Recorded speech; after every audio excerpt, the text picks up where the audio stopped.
From the BBC World Service, in association with ABC and Akashvani, this is Stumped.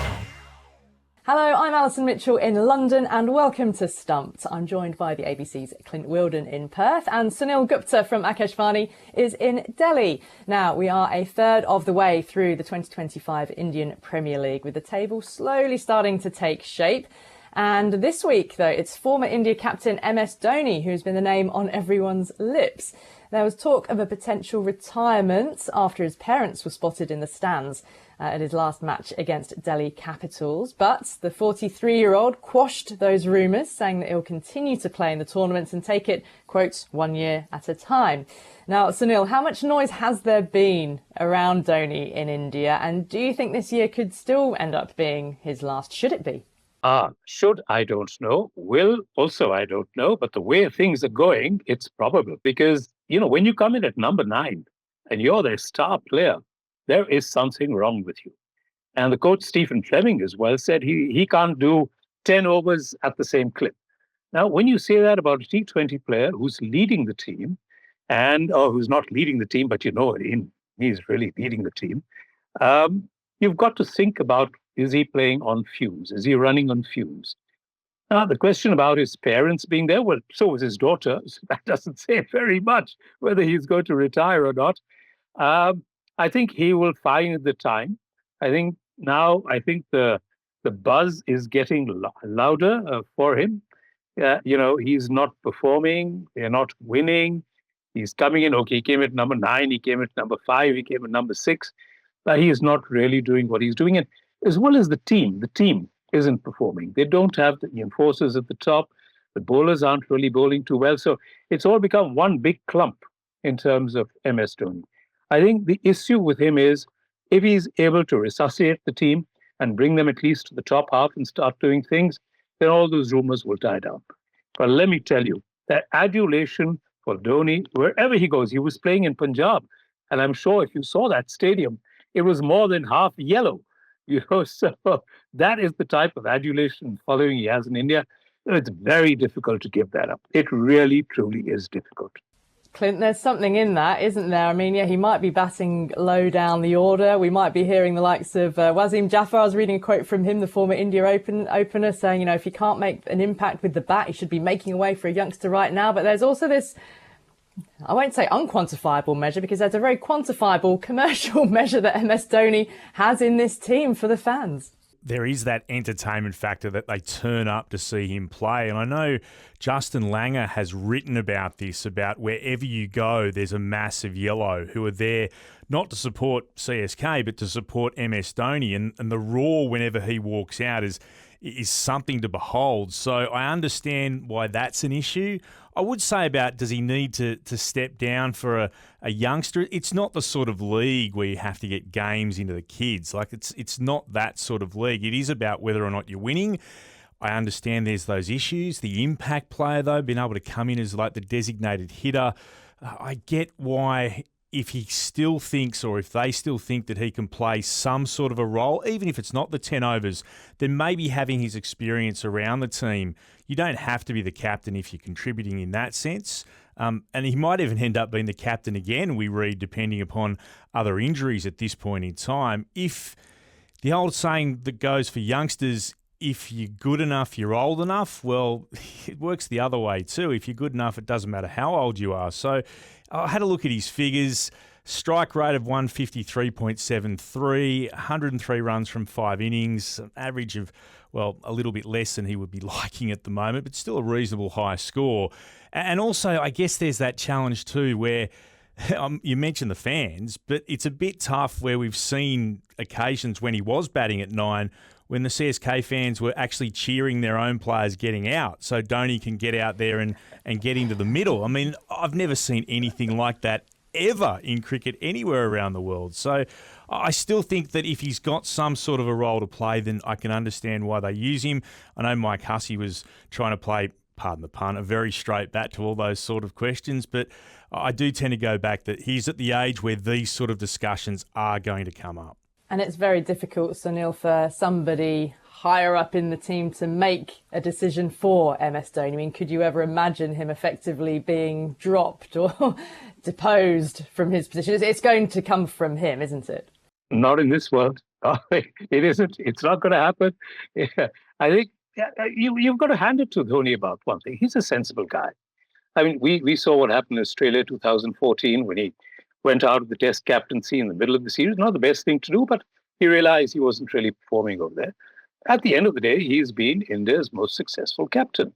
You've got to hand it to him, right? A one-day T20 Cup, a one-day cup, a Champions Trophy, you name it.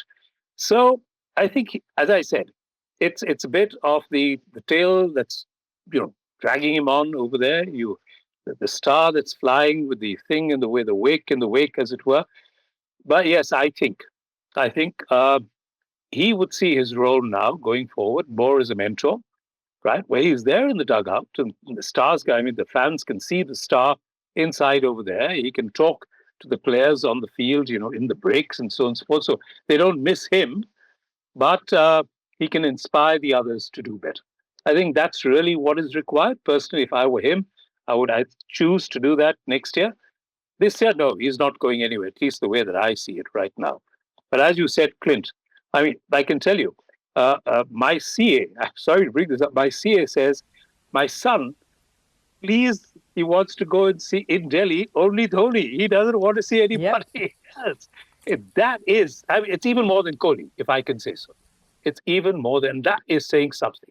It truly is. Well, next on Stumped, we love hearing from cricketers all around the world. But what is it like managing one of those stars and those who are aspiring to that level? What's the life of a cricket agent actually like? Well, Cameron Richardson manages Australia's Ashes-winning star, leg spinner Alana King, as well as women's Big Bash champion Gemma Barsby, amongst a host of domestic talents, all looking to scale the heights. Cameron, welcome to Stumped. Thanks, Alison. Thanks for having me. That's appreciated. It's great to have you on. You predominantly manage women cricketers, which wouldn't have been the case for any agents, a decade ago, say. We'll come to that in a minute, but I want to start with what a typical day looks like for you, or is there no such thing in the life of an agent? No such thing as a typical day. It's so varied. You really, from one day to the next, you don't, unless you've got meetings scheduled or you're working on projects, which I often do, you don't know what's going to come up, especially at any point in time. You got three sort of distinct phases of the season, if you like, the pre-season. So you're hoping all your players will stay fit and healthy and they get through the pre-season. So often when the phone rings in, you answer it with a bit of trepidation. Then the season itself, and you can see what's actually unfolding because you're either at the games or you're watching them on television or on a live stream. But you know what's coming depending on how the player goes in that particular game or group of games. And then you like now where you've got post-season where, there's a little bit of downtime for everyone. But for me or for all the agents that represent players, this post-season is actually our season. This is the grand final, so to speak, where you were right in the female contracting here in Australia is due to start next week, and the WBBL contracting just reopened from the embargo period last week, I think it was. So, you're trying to, this is where you're trying to get your business done and make sure your players are secured for the following season or hopefully multiple seasons. Cameron, we talk a lot about player burnout being an issue for players, but for an agent, I would imagine player burnout and a player needing rest means that the player and the agent could possibly lose out on income. So how do you balance those things when you're talking about the players and what they might find themselves signing up for? Yeah, Clint, I've always put the players' interests first and foremost, and I can probably speak with authority on this one. And Alana is probably a perfect example. And you may have just seen a news break in the last 24 hours that we've just signed with Lancashire for the Vitality Blast. And that initial approach came on day one of the MCG Test match, or after day one, the evening of. And my first comment when I didn't broach it with Kingy until obviously after the Test match had finished. And my first comment and thought to her was, mate, I don't want you to burn out. It's never for me been about the money or the income. The player's interest is paramount. That was the very first thing I actually said to her when the approach came through. But then we worked through it, and she said she'll be fine. And she had discussions with Cricket Australia and Shelley Ditsky, because I know Shelley expressed the same concern for her. And we've all arrived at it's the thing that she wants to do, and it's a good thing for her, and she's comfortable being on the road for an extra 2 months. She hardly gets to see her home in Perth. But so from my perspective, Clint, it's totally, if the player is up for it, I'll never force them to do anything that they don't want to do. You mentioned Alana King. I'm lucky enough to get to see often bowl for the Perth Scorchers. She's been exceptional for Australia. She took 23 wickets across the women's Ashes. She was the star of the series. Can you take us back? And when you first saw her, what did you immediately think? What was your first impressions when you first saw Alana King? I met Kingy through a previous guest you've had on the show, Carl Sandry. Carl and myself have been long-time friends and acquaintances in cricket. And Carl said to me when he started coaching Paran women's team, he said, Richo, I've got this leg spinner. She's a gun. Spins it big. And I went, okay, that tweaked. And then so I heard she'd gone up to a Cricket Australia spin camp up at the Centre of Excellence as a 19-year-old, and had the highest spin rate of anyone at the camp. And I know from memory, I think Warne was very much the same as a young guy. So obviously I was keen to meet her, and I thought we could have anything on our hands here. And then you'd watch her bowl in state cricket and in the early days of the WBBL, and you just knew that there was, just a special talent. And so, who was it again? Who did she remind you of? Oh, Shane Warne. There's no. I mean, it's probably she'll probably embarrass me saying it, and it probably is, to be honest. I mean, we all compare it to Shane, and there really is no comparison.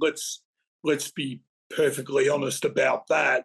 But when you do look at the level of spin that Alana can get, and there have been some comparisons. I don't know, Channel 7 did a really cool comparison a couple of years ago to Warnie's ball of the century, and when Kingy took a big wicket in India for Australia a few years ago.